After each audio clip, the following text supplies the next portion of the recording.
Can you teach deception? Because that seems to be, I would say, along with, some of the things you described with competitiveness, that seems to be something that's, become a skill set that's maybe gaining more appreciation now. And I think we've kind of maybe identified it, teaching it. I think we're still in the infancy of being able to develop that in players. Is that something you guys talk about? Yeah, we do. I think it's very hard to teach. I think if you're going to teach deception, you have to be willing to understand that the rate of execution is going to go way down. So when we talk about like TJ Hughes from last year that's at Michigan, TJ would do every single rep of practice, every puck touch he would look off, or he would show his stick a different way. He would build some part of deception into every single rep that he did.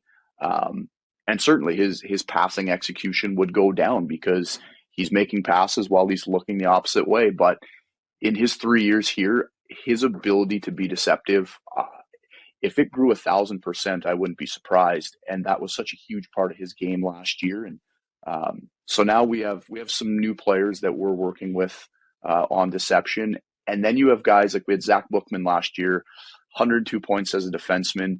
And guys would joke with him that he suffered from deception because he was always high elbow, like almost as if he's looking at mom and dad in the crowd, making plays to the opposite side of the ice. And I think our younger players last year looked at Bookman, they looked at Hughes, saw their success, and then it almost became cyclical that guys wanted to emulate the things they were doing. So, but yeah, in terms of how to teach it, I think it's very hard, and I think you have to be accepting that your execution's going way down. That's so interesting. Like we're getting ready to host this global skills showcase, and we do this process where skills coaches apply, and we do a short list, and then we do interviews. And it was funny because a lot of the coaches this year, like deception is what they wanted to key in on.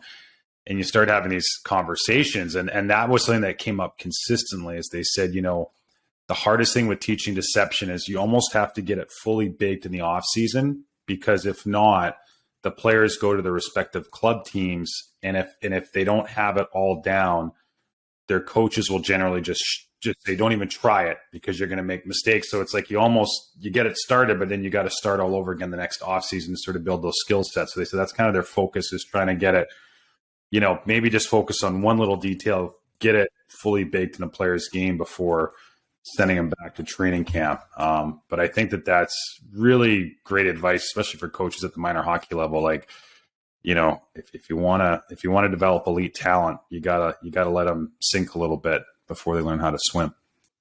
Yeah. And the hard part, even for us, is as much as we want to have a perfect practice and we want it to look right and we want every pass to be on the tape, that's not how the game's played.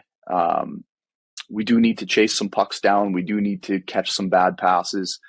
We want deception in the game. And we're guilty of it too, wanting things to be right all the time. But if we're in that pursuit of player development, we have to be okay with mistakes in practice. And that's hard. That's hard for me. I think that's hard for all coaches. It's the constant battle. So take me inside your team meeting. It's training camp. Everybody's showing up in Brooks. It's August 16th.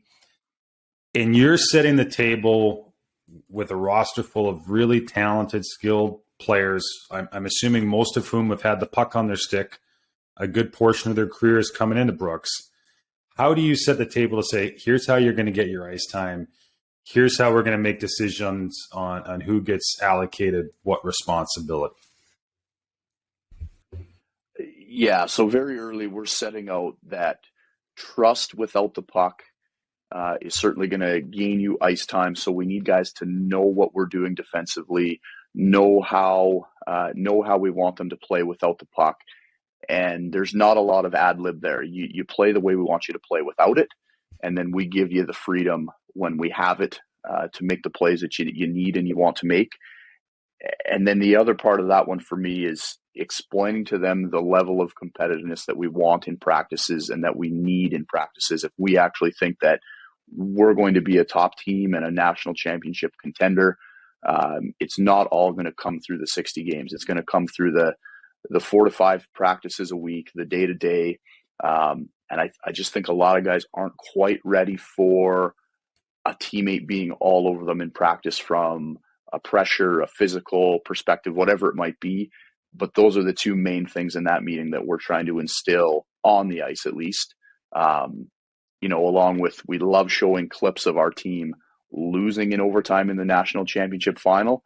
And then we like showing them clips of our team celebrating a national championship win, and just kind of leaving the floor open that you can work towards being the losing team or the winning team. That's the pursuit that we're on. So I just think that visual that they get, and they see the devastation in one clip and then they see the jubilation in the next clip, I think it kind of gives them a bit of an idea where we all want to head. The last time you were on, we touched on, I guess I asked you if you could sort of tell the difference between, a really good team and a team that, wins the national championship. And it was interesting. You had a great answer. You said, it kind of starts back at the beginning of the season in October, November, just, observing what decisions the players make. And it might not just be like, what they're doing on the ice, but what they're putting in their body. Are they sleeping? Like they're just their daily habits, their decisions. And, you're dealing with people who are in their formative years. Like I'm sure that the decisions they make, while they're with your program are not only going to inform what they do in the rest of their hockey career, but probably the rest of their life. Like how do you sort of guide players along so that they do make better decisions during their time with you? Yeah, I think it's hard. Like the on ice stuff is actually pretty easy. I think you just always remind them of the next place that they're going to be.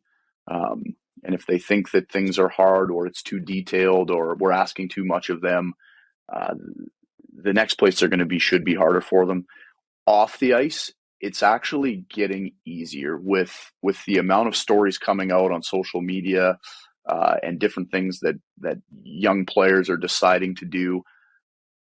It's pretty black and white for these guys. You kind of have to live the hockey player life in one straight lane, because one mistake these days might set you back too far that you'll never be able to recover. So just trying to highlight for them what good decisions are, what bad decisions are, and making sure they understand that one bad decision now might be all it takes.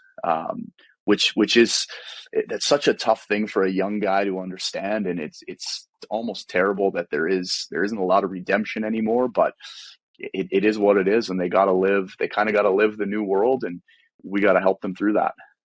You know what? I think I've had just as recently as yesterday. There's been some stories coming out just with coaches and players, and I was texting with a well-known coach last night, and we were just saying that like one of the things our game has to do, and I don't know if this is the respective leagues or if it's up to the programs, but there needs to be education with players, and I believe coaches too, to say, hey, like this is an emotional, like sports isn't, the 9 to 5 gig in a cubicle. Like sports is going to, raise your emotions.